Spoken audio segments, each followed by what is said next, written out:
Hello everyone, I'm Smriti Sinha here and welcome back to our channel Science Zone. Today you follow, tomorrow we lead. And if you are new to this channel, please hit the subscribe button given below. And if you have missed our previous videos, you can click on the I button given above. And if you want to join our Telegram group, you can click on the link given in the description. And the topic that we are going to study today is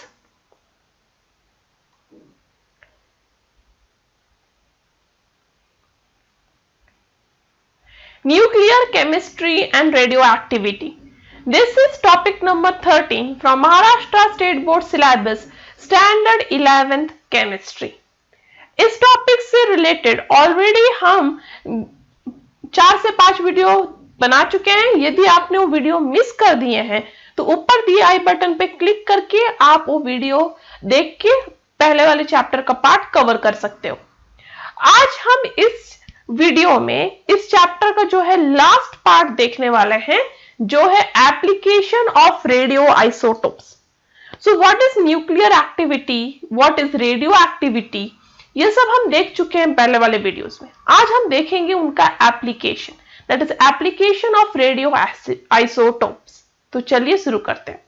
सबसे पहला application for radio isotope है radio carbon dating. अब ये technique क्यों use होता है? What is radio carbon dating और ये यूज क्यों होता है? रेडियो कार्बन डेटिंग जो है वो टेक्निक यूज होता है एज फाइंड आउट करने के लिए, हिस्टोरिक और आर्कोलॉजिकल सैंपल्स, ऑर्गेनिक सैंपल्स का, जैसे कि old would sample of animal और ह्यूमन फॉसिल्स। ठीक है, तो आप ह्यूमन फॉसिल्स, एनिमल्स और पुराने पेड़ के वुड का जो एज पता कैसे लगता है, वो एज पता लगता है हिस्टोरिक या आर्कोलॉजिकल डेटिंग से, जिसे हम कहते हैं रेडियो कार्बन डेटिंग। यहां पे क्या किया जाता है? तो जो सबसे पहला स्टेप याद रखिए क्या होता है एक्चुअली, कैसे जो ये रेडियो कार्बन है उसकी डेटिंग करके हम एज पता लगा सकते हैं। तो एक्चुअली क्या होता है, जो रेडियो एक्टिव कार्बन है जिसे हम कार्बन 14 कहते हैं, तो जो हमारा नॉर्मल कार्बन है वो कार्बन 12 है, ये नॉन रेडियो एक्टिव है। ठीक है, दूसरा उसका आइसोटोप है वो कार्बन 14 है और ये रेडियो एक्टिव है। तो जो रेडियो एक्टिव कार्बन 14 है वो एटमॉस्फेयर के अपर लेयर में जो है फॉर्म्ड होता है। कैसे फॉर्म्ड होता है? वो फॉर्म होता है नाइट्रोजन 14 से।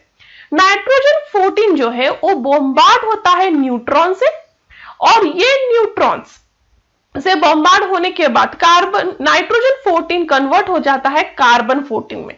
तो देखिए नाइट्रोजन 14 बॉम्बार्ड हो रहा है न्यूट्रॉन से और वो कन्वर्ट हो रहा है कार्बन 14 में। अब ये जो कार्बन 14 फॉर्म हुआ है अपर एटमॉस्फेयर में, ये कंबाइन होता है एटमॉस्फेरिक ऑक्सीजन के साथ और फॉर्म होता है CO2, दैट इज C14O2। ठीक है, जो मिक्स हो जाता है नॉर्मल कार्बन डाइऑक्साइड के साथ। तो अब हमारे एटमॉस्फेयर में कार्बन 14 वाला CO2 भी है प्लस कार्बन 12 वाला CO2 भी है। अब कार्बन डाइऑक्साइड बहुत इंपॉर्टेंट है प्लांट्स के लिए, क्योंकि वो फोटोसिंथेसिस विदाउट कार्बन डाइऑक्साइड नहीं कर सकते। तो प्लांट्स एटमॉस्फेयर से कार्बन 12 के साथ साथ कुछ अमाउंट में कार्बन 14 भी जो है फोटोसिंथेसिस के लिए यूज करते हैं। अब इन प्लांट्स को कौन खाता है? एनिमल्स। इसलिए कार्बन 14 अब जो है वो प्लांट के बॉडी का पार्ट अलोंग विद एनिमल के बॉडी का पार्ट भी बन चुका है। जितने दिन तक प्लांट अलाइव है, ratio of carbon 14 to carbon 12 वो कांस्टेंट रहता है। जब तक प्लांट या एनिमल जिंदा है, उनके बॉडी में जो रेशियो है कार्बन 14 और कार्बन 12 का, वो कांस्टेंट रहेगा। जैसे वो एनिमल या प्लांट मर जाएगा तो अब फोटोसिंथेसिस नहीं हो सकता, इसलिए अब ratio of carbon 14 to carbon 12 जो है वो डिक्रीज होने लगता है। क्यों? क्योंकि कार्बन 14 जो है वो डीके होने लगता है। कार्बन 12 तो नहीं डीके होगा, वो normal non radio active carbon है, इसलिए उसका प्रोपोर्शन उतना ही रहेगा जितना वो प्लांट या एनिमल जिंदा थे तब था। बट कार्बन 14 जो है वो अब डीके होने लगेगा और न्यू कार्बन 14 तो प्लांट या एनिमल नहीं ले रहा है। तो इसलिए अब कार्बन 14 जो है वो डीके हो रहा है with its half life of 5730 years. तो अब कार्बन 14 जो है डीके होके वापस नाइट्रोजन 14 में कन्वर्ट हो रहा है, प्लस जो है वो बीटा पार्टिकल दे रहा है। अब जो एक्टिविटी है उसी, अभी सपोज हम एक वुड का सैंपल का हम लोग देख रहे हैं कि उसका एज क्या है, तो अब हम देखेंगे जो मरा हुआ वुड का सैंपल तो है ही हमारे पास जिसका हम देख रहे हैं कि एज क्या है, उसी के साथ साथ हम उसी की प्रजाति का जिंदा पेड़ का सैंपल भी ले आएंगे और उसके अंदर कार्बन 14 का कितना एक्टिविटी वो देखेंगे। तो उस एक्टिविटी को, जो जिंदा पेड़ के अंदर एक्टिविटी चल रहा है, उसे हम कहेंगे activity N of given wood sample, जो fresh sample of live plant से आया है, जो जिंदा प्लांट से आया है। ठीक है, अब जो N0 है वो एक्चुअली एक्टिविटी है डेथ सैंपल का, N है activity of given, sorry N है एक्टिविटी ऑफ गिवन सैंपल और N0 है एक्टिविटी ऑफ डेथ ट्री का सैंपल का। तो N0 डिनोट करता है activity of given sample at time of death, मतलब N0 क्या डिनोट करेगा इससे कि ये जिंदा प्लांट का तो अभी एक्टिविटी है N0 और N किसका है, मरे हुए जो प्लांट का वुड सैंपल है उसका एक्टिविटी है। तो N0 क्या डिनोट कर रहा है कि जब वो प्लांट जिंदा था या उसका जब डेथ हो रहा था तब उसके अंदर नॉर्मल एक्टिविटी कितना था, N0, और इससे हम फाइंड आउट कर सकते हैं उस प्लांट का एज।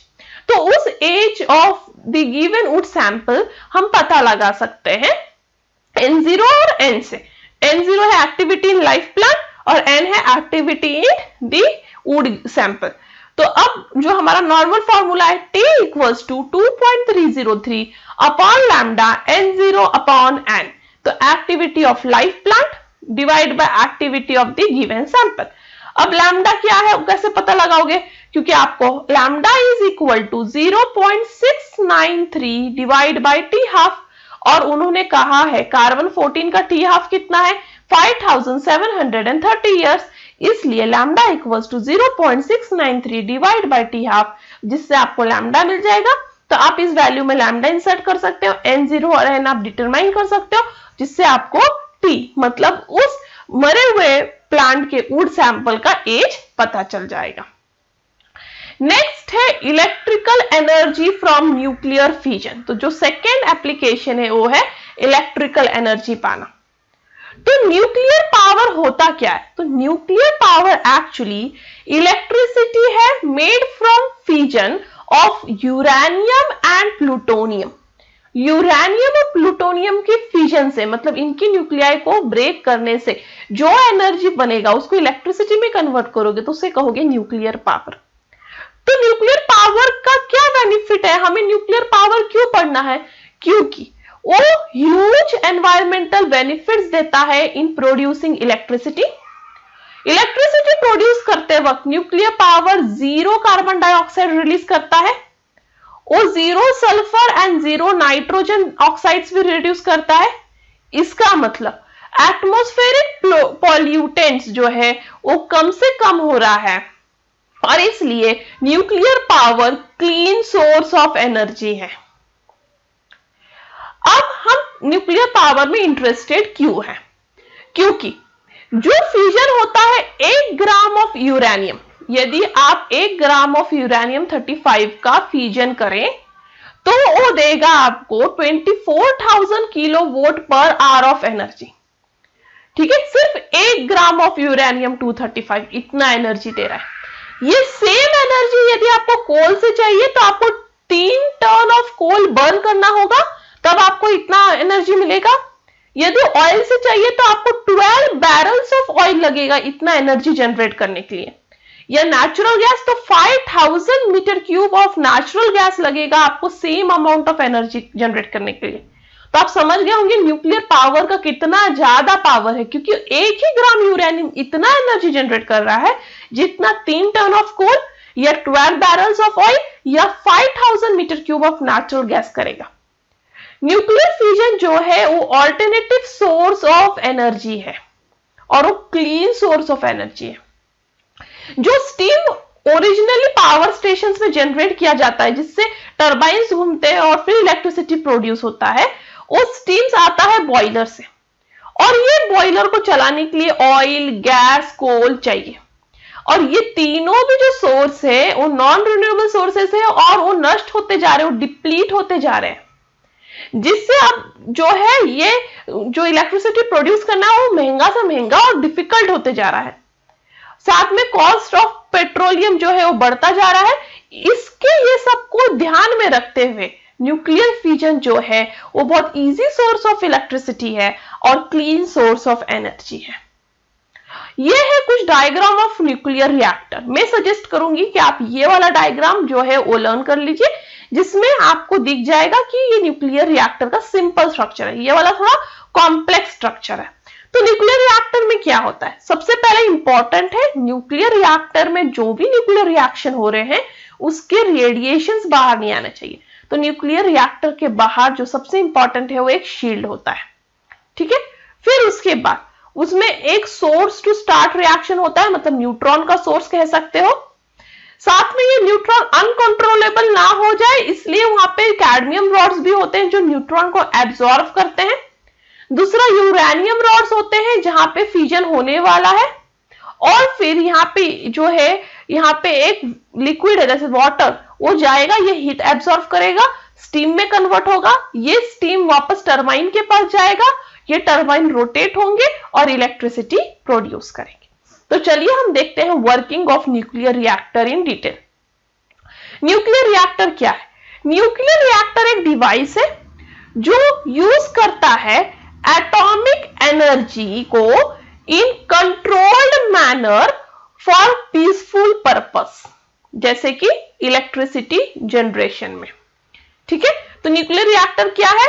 वो है डिवाइस जो यूज करता है एटॉमिक एनर्जी को एक कंट्रोल मैनर में एक पीसफुल पर्पस जैसे जनरेशन ऑफ इलेक्ट्रिसिटी।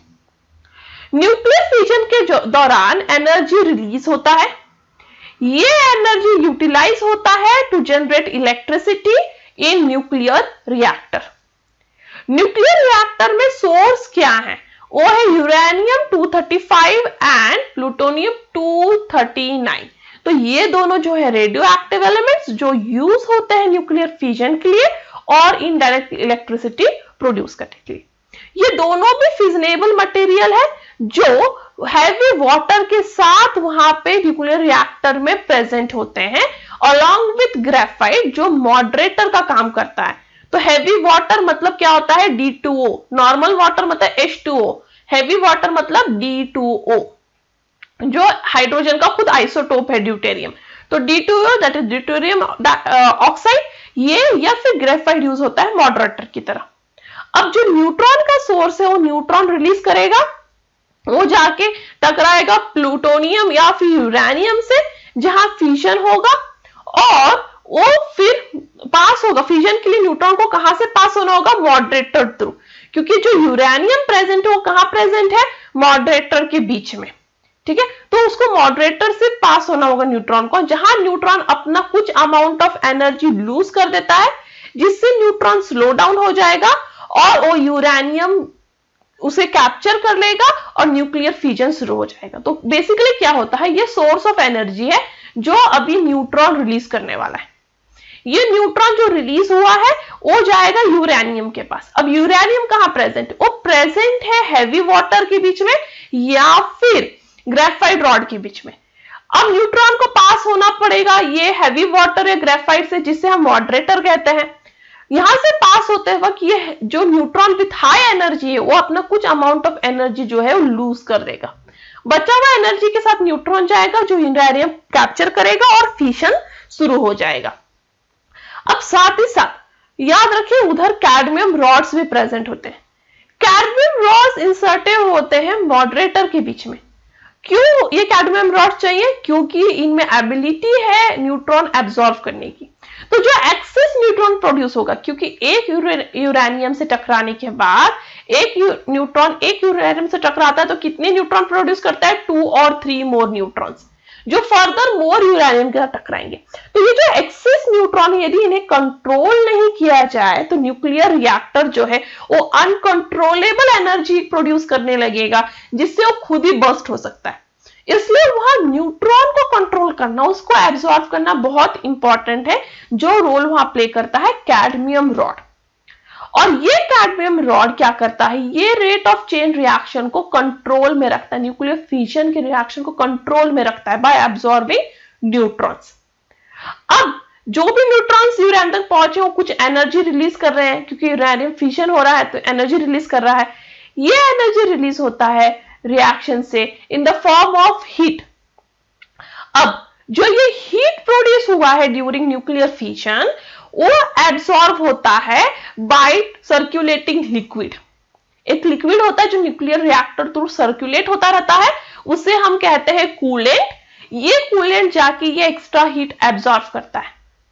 ये coolant with its extra heat absorb, जो भी हीट वो एब्सॉर्ब किया है, ये कूलेंट जाता है और जो है हीट एक्सचेंजर के पास जाके वो एक्सचेंज कर लेता है अपना हीट और उस पर प्रोड्यूस करता है स्टीम। अब स्टीम प्रोड्यूस होने के बाद ये स्टीम जाते हैं टरबाइंस के पास, टरबाइंस को रोटेट करते हैं, जो हेल्प करते हैं प्रोड्यूस करने के लिए इलेक्ट्रिसिटी। तो पूरे रिएक्शन हो क्या रहा है, पूरे रिएक्शन में एक सोर्स है जो न्यूट्रॉन छोड़ रहा है। ये न्यूट्रॉन मॉडरेटर थ्रू जा रहा है यूरेनियम के पास, यूरेनियम में फिशन हो रहा है, फिशन के बाद हीट एनर्जी रिलीज हो रहा है। ये हीट एनर्जी को जो कूलेंट है वो आके एब्सॉर्ब कर रहे हैं और कूलेंट बाद में जाके ये एनर्जी को दे रहे हैं वाटर के पास, जहां पे स्टीम प्रोड्यूस हो रहा है और स्टीम फर्दर टरबाइन को जो है रोटेट कर रहे हैं, जिससे इलेक्ट्रिसिटी प्रोड्यूस हो रहा है। तो एक न्यूट्रॉन के यूरेनियम से टकराने से हीट कूलेंट एब्सॉर्ब कर रहा है, कूलेंट स्टीम में कन्वर्ट कर रहा है, स्टीम टरबाइन रोटेट कर रहा है, इलेक्ट्रिसिटी प्रोड्यूस हो रहा है। बेसिकली एटॉमिक एनर्जी जो प्रोड्यूस होता है with the help of nuclear fission reaction, वो कंट्रोल किया जाता है न्यूक्लियर रिएक्टर में और उसे पीसफुल पर्पस में यूज किया जाता है to convert it into electrical energy. और ये इलेक्ट्रिकल एनर्जी यूज किया जा सकता है सिविलियन पर्पस के लिए, शिप में, सबमरीन्स में और बहुत जगह और। अब application in medicine, next use क्या है, एप्लीकेशन इन मेडिसिन। तो बहुत सारे हॉस्पिटल्स और जो बड़े मेडिकल क्लिनिक्स हैं उनमें आपने एक डिपार्टमेंट ऑफ न्यूक्लियर मेडिसिन ये देखा होगा। यहाँ पे जो है न्यूक्लियर रेडियो एक्टिव आइसोटोप्स जो होते हैं उन्हें यूज किया जाता है मेडिकल पर्पज से। बहुत सारे आइसोटोप्स से जो यूज किए जाते हैं फेटल डिजीज लाइक कैंसर के अगेंस्ट। कुछ रेडियो आइसोटोप से जो यूज किया जाता है डायग्नोस्टिक पर्पस के लिए, मतलब कोई डिजीज है कि नहीं वो पता लगाने के लिए, कोई अबनॉर्मलिटी है क्या बॉडी में वो पता लगाने के लिए भी कुछ रेडियो एक्टिव आइसोटोप्स यूज किए जाते हैं। पर जो डायग्नोस्टिक पर्पस के लिए यूज किए जाने वाले रेडियो एक्टिव आइसोटोप्स है वो शॉर्ट लिव्ड आइसोटोप्स होते हैं और वो यूज किए जाते हैं बहुत लिमिट अमाउंट में, बहुत कम टाइम के लिए, जिससे हमारा बॉडी ज्यादा टाइम तक उस रेडिएशन को एक्सपोज ना रहे। बट जो थेरेपी के लिए यूज किया जाने वाला रेडियो आइसोटोप्स है वो एक्चुअली ज्यादा टाइम के लिए यूज किया जाता है और वो डिस्ट्रॉय कर देता है अबनॉर्मल सेल्स को, जनरली कैंसरस सेल्स को। तो कुछ यहाँ पे लिस्ट है रेडियो एक्टिव आइसोटोप्स का जो डायग्नोस्टिक और जो थेरेपी के लिए यूज किए जाने वाले। तो पहले हम डायग्नोस्टिक पर्पस से यूज किए जाने वाले रेडियो एक्टिव आइसोटोप्स देखते हैं। पहला है क्रोमियम 51, ठीक है, उसका हाफ लाइफ है 28 डेज। ये इमिट करता है गामा रेडिएशन और ये यूज होता है स्प्लीन इमेजिंग के लिए। नेक्स्ट है आयरन 59, जिसका हाफ लाइफ है 45 डेज। ये इमिट करता है बीटा एंड गामा पार्टिकल्स और ये यूज होता है बोन मैरो फंक्शन के लिए। नेक्स्ट है थेरेपिक के लिए रेडियो एक्टिव आइसोटोप्स कौन से यूज किए जाते हैं। पहला है फास्फोरस 35, जिसका आइसोटोप फास्फोरस 32 है और इसका हाफ लाइफ है 14 डेज। ये इमिट करता है बीटा पार्टिकल और ये ट्रीट होता है, ये यूज किया जाता है for treatment of leukaemia. Leukaemia एक कैंसर है, ब्लड कैंसर, उसके ट्रीटमेंट के लिए फास्फोरस 35 यूज किया जाता है। नेक्स्ट है कोबाल्ट 60, आइसोटोप कोबाल्ट 60, इसका हाफ लाइफ है 5.3 इयर्स। ये इमिट करता है बीटा एंड गामा पार्टिकल्स। ये यूज किया जाता है for external radiation source for cancer treatment. Next है आयोडीन 131, इसका हाफ लाइफ 8 डेज है। ये बीटा और गामा पार्टिकल्स इमिट करता है। ये यूज होता है for thyroid cancer treatment. Next है रेडॉन 226, रेडियम 226, जिसका हाफ लाइफ है 1620 ईयर्स। ये इमिट करता है बीटा एंड गामा पार्टिकल्स। ये यूज किया जाता है इम्प्लांटेड इन ट्यूमर्स।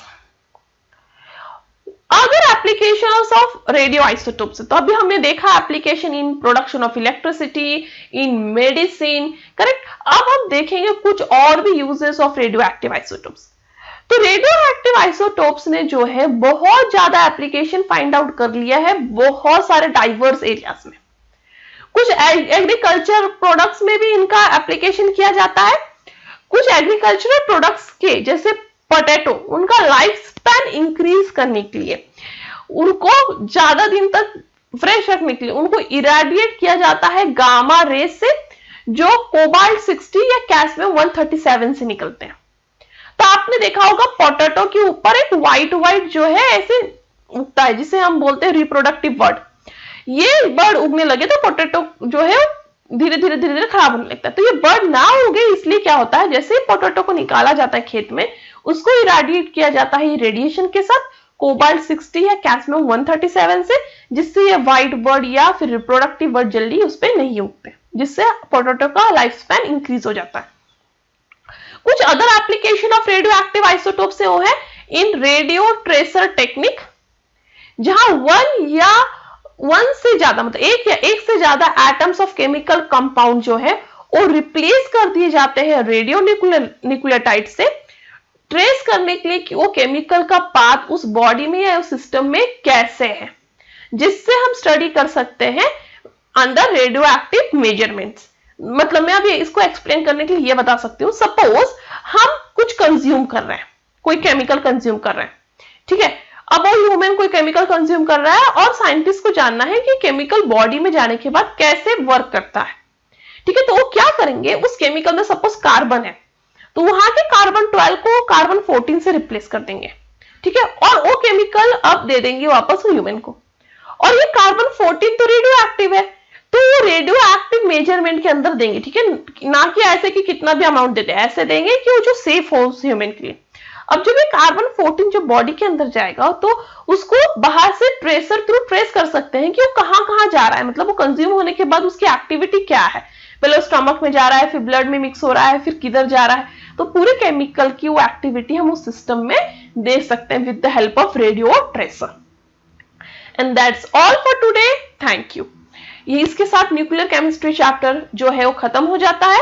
आपको इससे रिलेटेड कोई भी डाउट, कोई भी कमेंट हो या कोई भी सजेशन हो तो आप मुझे asiadout04@gmail.com पे पूछ सकते हो, बता सकते हो, या फिर नीचे दिए कमेंट बॉक्स में भी। और जाने से पहले, you may not be able to control every situation and its outcome, but you can control your attitude and how you deal with it. And that's all for today. Thank you. Stay